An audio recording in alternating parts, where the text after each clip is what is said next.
हमने भारत सरकार को लिखा, भारत सरकार के 4 केंद्रीय मंत्री उसमें आए और सभी ने ये बात बोली कि भाई नोटबंदी के अंदर इस कार्यक्रम को बहुत बड़ा कार्यक्रम माना जाएगा क्योंकि ये नोटबंदी में हुआ है। दोस्तों मेरी तबीयत पूरी तरह सही नहीं है, लेकिन बड़ा सुंदर मौका है आपसे बात करने का। इसके अलावा आप देखें कि आप इंटरनेट के ऊपर अगर मेरा नाम भी लिख देंगे ना, खेमचंद गोली, सबसे पहले पूरे वर्ल्ड के अंदर जो है आपके दास को ढूंढ के लाता है मेरे बारे में बताता है। ये कैसे संभव हुआ?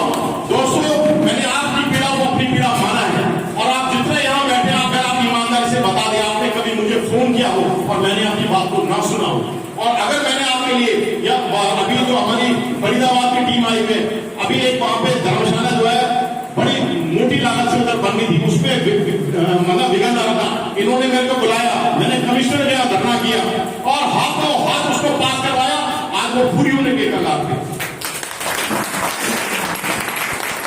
दोस्तों 100 से ज्यादा धरने विरोध प्रदर्शन चक्का जाम आपके दास के नाम है, चाहे वो अब आप ये देख लें, आप मेरे फेसबुक अकाउंट पे जाके आप देखिए, murder, rape, land grabbing, atrocity के सैकड़ों मामले हैं जिनको हमने लड़ाया और जिसके अंदर हमने न्याय दिलवाया और मुआवजा दिलवाया है और अपराधियों को हमने सीखों के पीछे भिजवाया है।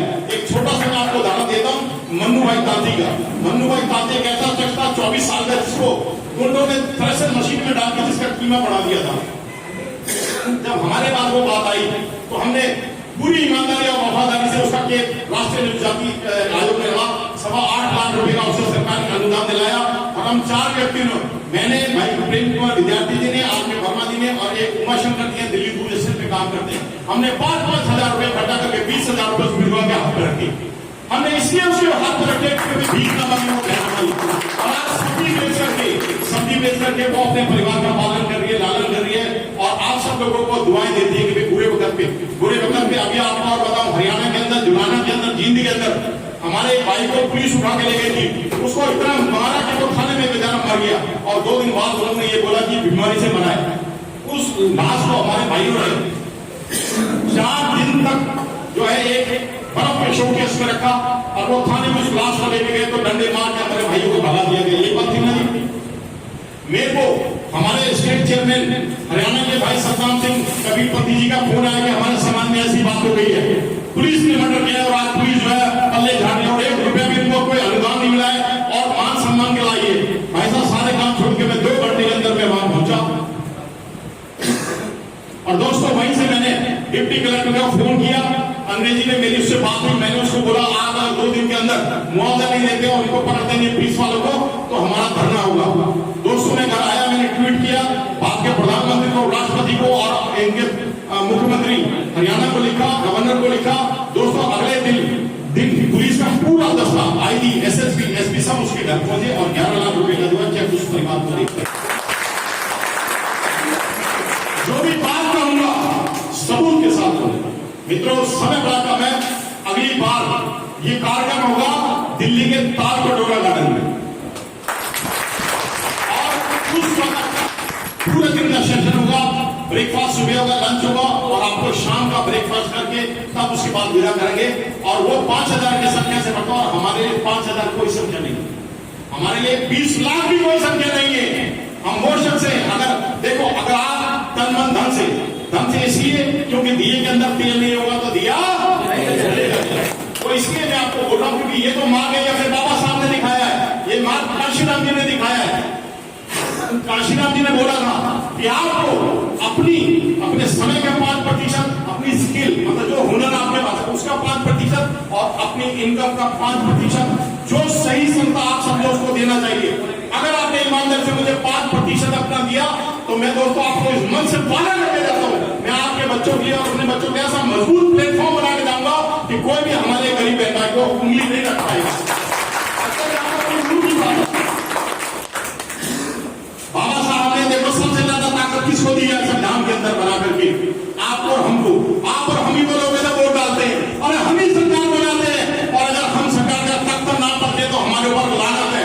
जो सरकार जो है हमारा खून चूसेगी, जो हमारा शोषण करेगी, हम उसका प्रतिकार करेंगे, हम उनको हराएंगे, उनका तख्ता पलट देंगे। दोस्तों मैं ये चाहता हूं कि आने वाले साल में जो हमारे स्थापना दिवस दूसरा होगा, जैसे मैंने बताया तालकटोरा स्टेडियम में कार्यक्रम होगा और दिल्ली के रामलीला मैदान को हम पुनः भरेंगे। और कितनी संख्या होगी? 20 लाख होगी कि नहीं बताओ? उसके लिए आपको क्या करना है? उसके लिए भगवान बुद्ध ने हमें रास्ता दिखा रखा है कि दीप से दीप जलाओ। भाई मैं जैसे अभी जो है मैंने 1000 बंदों को जोड़ा है। अगर आप 100 बंदों की कसम खा के यहां से जाए कि 100 बंदों को जोड़ेंगे और वो बंदे आगे 100 को जोड़ेंगे, एक साल तो बहुत अच्छे महीने के अंदर 1 करोड़ की जो उपलब्धि हासिल होगी, 1 करोड़ रुपये का मेरे पास होंगे। मैं दोस्तों आपको वादा करता हूं, आपकी किस्मत का, आपकी इज्जत का, आपकी आबरू का, आपके अत्याचार का मैं जिम्मेवार हूं। अगर 1 करोड़ लोग खेमचंद कोहली के साथ खड़े होंगे, मैं जिस राज्य में जाऊंगा मीडिया मेरे पीछे चलेगी, मैं जिस राज्य में जाऊंगा मुख्यमंत्री मेरे पीछे चलेंगे। भाई साहब आप बैठो हमारे साथ। मैं कहता हूं आपको एक मैं उदाहरण देता हूं। एडवोकेट साहब, एक नाम है हार्दिक पटेल का। वो गुजरात के गांधीनगर मैदान में 10 लाख लोगों को ले आया, 22 साल का लड़का, और पूरी मीडिया और पूरा तंत्र शासन प्रशासन उसके पीछे हो लिया और एक रात के अंदर वो अंतरराष्ट्रीय हीरो बना। और हमारे लिए 20 लाख लोगों को लाना कोई बड़ी बात नहीं, क्योंकि हम लोग इस देश में कितने हैं? 100 करोड़। कितने हैं? हमारे लिए 1 करोड़ कुछ भी नहीं। लेकिन उसके लिए आपको मेरा साथ लेना पड़ेगा। जैसा कि मैंने बताया, साथ क्यों लेना पड़ेगा? क्योंकि आपके पास भी कोई ऑप्शन नहीं है, आपके पास भी कोई रास्ता नहीं है। आज एक बात बताएं, अभी एक जो धरना है अभी हम 1 हफ्ते के अंदर करने वाले हैं दिल्ली के सिविक सेंटर पे एमसीडी में। और एक हमारे जो समाज की एक विधवा है, वरिष्ठ नागरिक है, उसके ऊपर जो एमसीडी इतना जोर कर रही है, उसके मकान को तोड़ने के लिए अभी तक तो हमने मकान को तोड़ने नहीं दिया है। कमिश्नर को मैंने लिखा, स्पेशल कमिश्नर को मैंने लिखा, अभी तक भी जो है एमसीडी वाले पूरा ध्यान नहीं दे रहे। इस हफ्ते शायद एक धरना हम करेंगे दिल्ली के सिविक सेंटर में, जो रामलीला मैदान के सामने है। क्यों? क्योंकि हमारी अनुसूचित जाति की उस जो महिला है उसके साथ वरिष्ठ नागरिक है बेचारी, इतना अत्याचार जो एमसीडी कर रही है, एक ही बार में अगर उनकी चूड़े ना हिलाती तो कुछ भी है। आपके सहयोग से संभव है। जगह मैं बताऊंगा, समय आपको दूंगा, हर व्यक्ति जो 100 बंदों को लाने का प्रयास करेगा। अगर हमारा वो प्रदर्शन जो है सफल रहा तो ना केवल उसका मकान बचेगा, उसके जैसे हजारों लाखों लोगों के मकान जो है एक ही जो है धरने से और महारैली से हम बचा के दिखाएंगे। दोस्तों, जब जागे तभी सवेरा। देखो बाबा साहब ने इस मुकाम को कहां तक पहुंचाया। आज और हम बड़े बड़े पगड़ियां पहने, बड़े बड़े मूछे लगने, बड़े बड़े औहदों पर हम हैं। हमारे व्यक्ति जो है आज वो सांसद के, विधायक के, लेकिन एक चीज की अभी भी कमी है। वो कमी क्या है? कि जो बाबा साहब ने हमें शिक्षित होने का मंत्र दिया, हम मान रहे हैं, सारी सरकारें भी उसमें सहयोग कर रही है, लेकिन हम संगठित नहीं हो रहे। हम क्या नहीं हो रहे? अगर हम संगठित होना शुरू हो जाएंगे और उसके बाद ही हमारा संघर्ष जो है कामयाब होगा। मित्रों, हम कुछ भी चाहेंगे वो हमें मिलेगा। अगर हम ये चाहेंगे कि कोई सी भी पार्टी हमें 10 टिकट दे, 20 टिकट दे, वो पार्टी हमारे पीछे टिकट लेके घूमेगी, ये भी संभव है। लेकिन हम 2 साल के बाद एक नई पार्टी को जन्म देंगे। अगर हमारे पास 1 करोड़ व्यक्ति होगा, हम एक नई पार्टी को जन्म देंगे। अरे जब तक आपकी खुद की पार्टी नहीं होगी, जब तक आप खुद टिकट देने वाले नहीं बनोगे, जब तक आपका प्रधानमंत्री जो है दिल्ली की पार्लियामेंट के अंदर नहीं बैठेगा, आप सबको कुछ होने वाला। लेकिन अगर आप ईमानदार से हमारे साथ जुड़ गए तो मैं इस मन से आपको कह के जाता हूं, आप चाहो तो लिख लेना, मेरे साइन करा लेना।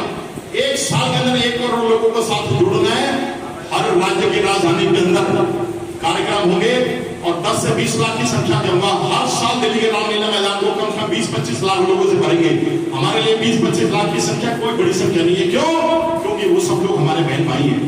देखो, जाति व्यवस्था जो है सबसे बड़ी हमारी घातक, हमारी दुश्मन है। जो भी अनुसूचित जाति के बहन भाई हैं वो हमारे लोग हैं।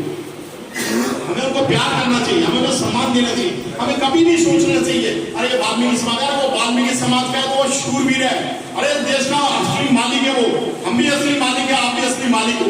अगर हम एक दूसरे को सम्मान देंगे, एक दूसरे से बेटी रोटी के संबंध रखेंगे, एक दूसरे के साथ हम बुरे वक्त पे खड़े हो जाएंगे, तो मैं दोस्तों आपको वचन देता हूँ, हमारे लिए कोई सा भी जो टारगेट हमारे लिए मुश्किल नहीं। इस बात को आप मान लें, इस बात को आप जान लें। मैं ये चाहता हूँ कि कभी भी आपकी कोई समस्या हो, अगर मेरा एक टेलीफोन भी माननीय प्रधानमंत्री कार्यालय चला जाए तो 48 घंटे के अंदर मुझे अपॉइंटमेंट मिल जाए। ये आपके सहयोग से संभव है। माननीय राष्ट्रपति महोदय से अगर मैं एक बार अपॉइंटमेंट लिखवाऊं तो 48 घंटे में मुझे अपॉइंटमेंट मिल जाए। मैं आपकी ही बात करने चाहूंगा। मेरी अपनी समस्या बड़ी कम है, मैं पढ़ा लिखा हूँ, फाइटर हूँ, 20 साल से मेहनत कर रहा हूँ क्षेत्र के अंदर। और जैसा मैंने आपको बताया SC/ST एट्रोसिटी प्रिवेंशन एक्ट की बहाली में अपना बहुत बड़ा रोल है। इसी प्रकार से तो ऐसे सैकड़ों काम है जो हमने किए हैं। और आगरा के पास पश्चिमी दरवाजे पर 500 करोड़ का कबीर कुटी आश्रम है, उसको गुंडों ने कब्जा किया था। मैं दिल्ली से 3 गाड़ियां भर के लेके गया था और एक ही दिन के अंदर सारा जो है इलीगल कंस्ट्रक्शन तोड़ के पुलिस को बुला के राजीनामा करवा के अपने समाज को सौंप दिया। ऐसे बहुत से उदाहरण मैं सभी को देना नहीं पसंद करूंगा, लेकिन मैं इतना जरूर बोलूंगा दोस्तों, आप मेरी बात को जरा गंभीरता से लेना, आप मुझे सहयोग करना। आप इधर से कसम खा के जाना कि एक व्यक्ति 100 व्यक्ति को जोड़ेगा। हमारा कुटुंब में हमारा एक ग्रुप शुरू हो रखा है और हमारे स्टेट चेयरमैन राजस्थान जो है मुकेश कुमार मोहर जी उसको बड़ी गंभीरता से देख रहे हैं। चौक सिंह जी भी उसमें जुड़े हुए हैं, बड़े अच्छे लोग जुड़े। आप उसमें जुड़ना और 10-10 लोगों को जोड़ना, फिर वो आगे जोड़ेंगे। एक व्यक्ति प्रयास करेंगे 100 व्यक्ति जुड़े। हमारा जो 1 साल का टारगेट है वो 6 महीने में अचीव करें।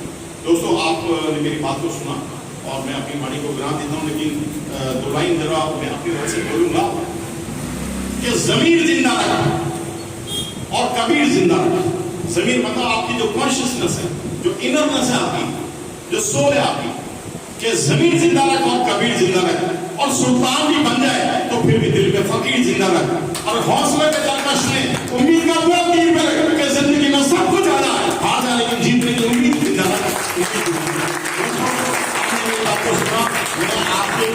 विजय की गहराई से आपका अभिवादन अभिनंदन पुनः करना चाहता हूं। जो हमारे उद्देश्य है उसकी एक कॉपी में दे दूंगा। हमने जो भारत सरकार से संस्था पास करवाई है वो खेलों के क्षेत्र में और उसके बाद चिकित्सा के क्षेत्र में, राजनीति के क्षेत्र में, सांस्कृतिक क्षेत्र में और जीवन के और अत्याचार के क्षेत्र में, जीवन के हर क्षेत्र में वो काम करेगी। उसकी जो एक कॉपी में दे दूंगा, आप फोटो कॉपी करवा लीजिएगा। और मैं आपका पुनः अभिवादन अभिनंदन करता हूँ। नमो बुद्धाय, जय हिंद।